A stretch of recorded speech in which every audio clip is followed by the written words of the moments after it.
Hello, my friends, and welcome back. Thank you very much for being with me again today.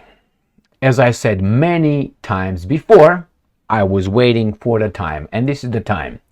Lavrov, the foreign minister of the Russian Federation, came out and said, well, you know what? We formed an alternative to NATO and to Al Capone's plantation, the European Union and the Western, collective West. I've been talking about this for at least 2 years. People who watch me regularly can confirm that, or at least they will say, yes, you did. And I've been saying this. These guys, China and Russia, have been working to create an alternative to the bully boy, in their perception, of this planet, which is Al Capone. And they build it, or as I claimed, and I think that's true, they build it on three big pillars, three organizations. The first one is BRICS, the other one is Shanghai Cooperation Organization, and the other one is the Road and Belt Cooperation Organization. And all these three, Russia and China, are the main guys. Now you can say in BRICS is not, is 5, okay, all right, take it easy. Shanghai Cooperation is China, and the other one is as well China with the Road and Belt Initiative or cooperation. So what happened now? As you probably know, Sergei Lavrov went to China for 1 day or 2 days, one night, to discuss certain things. The idiotic media here, as always, is diverting the real issue into some garbage. So they said, well, Lavrov went to see Wang Yi, the foreign minister of China, to discuss Ukraine. That's garbage. Ukraine was part of the conversation this much, and the rest was this much. But I will make a video on that one to expose this imbecile's way of informing us, which is by avoiding to tell us the other side or more of the story by, how do you call that? I will remember the word later, obviously. So here we have Lavrov coming back, or at least being in China still, and tell us that they, the Chinese and the Russians, form the new alliance, and that is to stop the other alliance. I said this maybe a week or 2 weeks ago, that the Russians and the Chinese will not come and say this is going to be, I think maybe 2 days ago. They will not come and say, hey, this is the name of the new alliance, like NATO. No, they will come and say, well, this is, let's come together in, how should I put it, everything but in name they will be together. And they will already, they decided they have countries lined up, omitting some facts. That's how these guys lie. They omit certain facts, they promote this much, and therefore that's a lie. Why? Obviously, right? So, it's not a name yet to this organization, but Lavrov, in this article that I have from Sputnik, will tell us what is next and what is the purpose of this and what's going to happen. What's next? Sputnik. Lavrov, Russia, China agree to start dialogue on creation of Eurasian security. This is EU, that's from Europe, and Asian security. That means they will be not only in Europe, they will not only be in Asia, they will be China, Russia, India, Brazil, and Iran, North Korea, the bad dudes, I know. Maybe Saudi Arabia, maybe Turkey, even though Turkey is very shifty. Well, that's the way you are in foreign affairs. You look for your country's interests and then you act accordingly. But if you lose trust, you're done. You're done. I mean, nobody trusts anybody, but by being consistent in doing what you said you will do, and you don't go left and right too much, you could be considered your reputation as a trustworthy country. That's why I think Russia is attempting right now to keep within the international law framework in order to attract others that were kicked in the teeth by Al Capone, who just invaded whomever. Oh, these guys invaded Ukraine. Where is NATO? NATO is at the border of Russia. What do you want? Well, they can do that. Well, they can. They can. But I will, in self-defense, protect my interest, which is I'm going to fuck you up. So let's go to this article and read what exactly these guys are talking about. That's exactly what I've been talking for some time. Small steps, they get things, and then they slap you, knock you out. So this is like in a fight. I mean, it is a war, actually. It is a fight. You prepare a knockout. You just don't bang.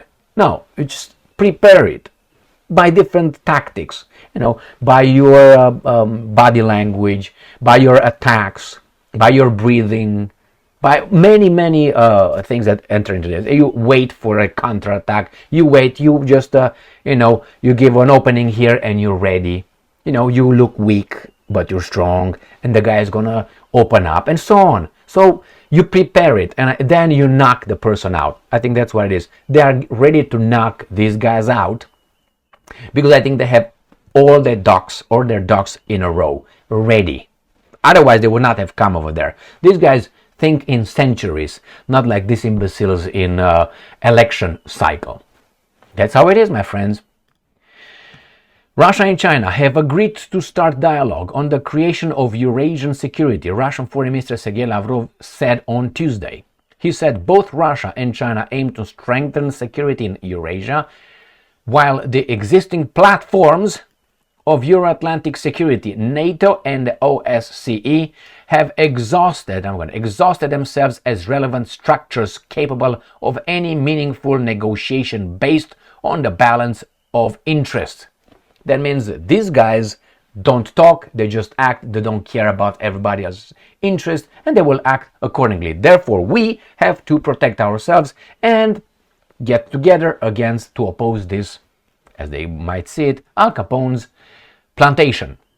And I'm quoting Lavrov. The task of forming Eurasian security is called for. Russian President Putin mentioned this in his address to the Federal Assembly. Our Chinese friends and I have agreed to start a dialogue with the involvement of other like-minded countries on this issue. End quote. Lavrov said after talks with Chinese Foreign Minister Wang Yi. I think it was yesterday or the day before.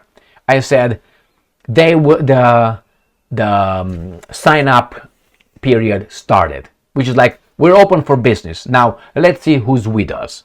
And I think they already... my observation on how the Russians and the Chinese are acting very cautiously, not too much fanfare like here, all that, and then it's nothing.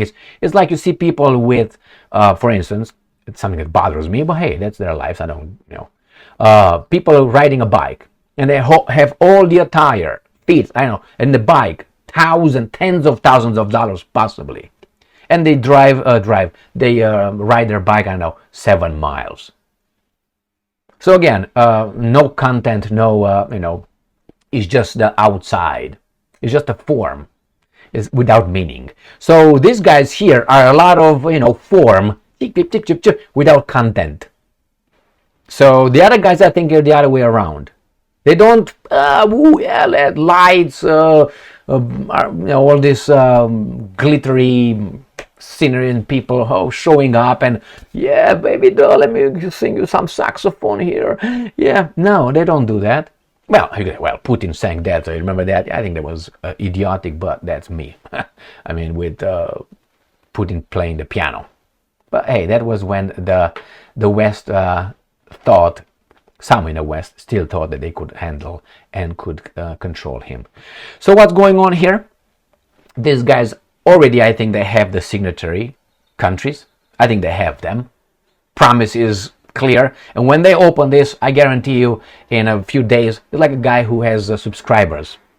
In one night is going to get to a point where they're going to have a big list of subscribers. But they already knew that the call will be there. And this is the call. Clear for all of us. This is their advertising. Or telling us. I know the Americans knew, all these guys knew, it was obvious. But now they have the courage to say, we got everything set, ready to go. And this is it. How are they going to call it? That's unimportant. it would be important for these guys to give a name to their imbecilic, I don't know, operation or whatever they want to give it. The point is, these guys create an alternative. Monopoly is not good, we're told here, unless the right people got the monopoly, it seems like. And then diversity is our strength, so I like diversity, right? Well, those are the bad guys.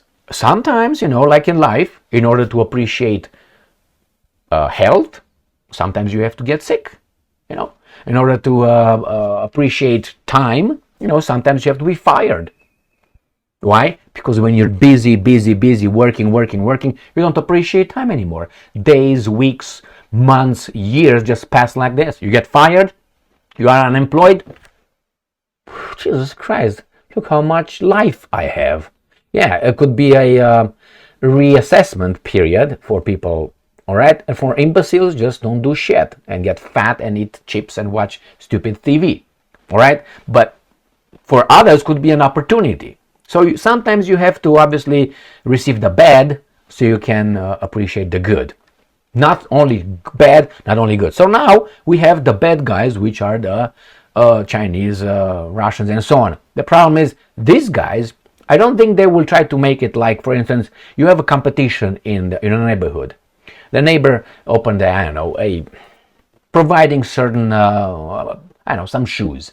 He's selling shoes. You sell shoes. Now, you sell shoes. You can sell shoes. Okay, I'm going to make my shoes better than his, better quality, and maybe a lower price if I can. Or maybe, better, but a little bit more expensive. That's how I compete. Okay, he's doing those things. How can I make it better?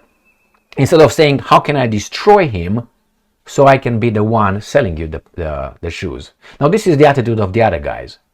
Instead of saying, for instance, the American leadership here is not going to say, well, you know what, we're going to show those bad people over there in Russia, in China, and the other group that you guys are really free.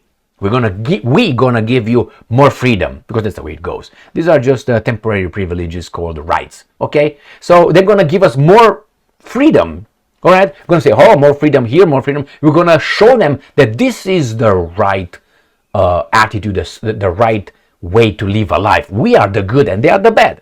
Or, which I suspect they will do, in the name of this competition or situation, they will say, oh, in the name of safety, we're gonna make your temporary privileges smaller and smaller and smaller to control you, because they can attack us at any moment. So with scare tactics, they will get our temporary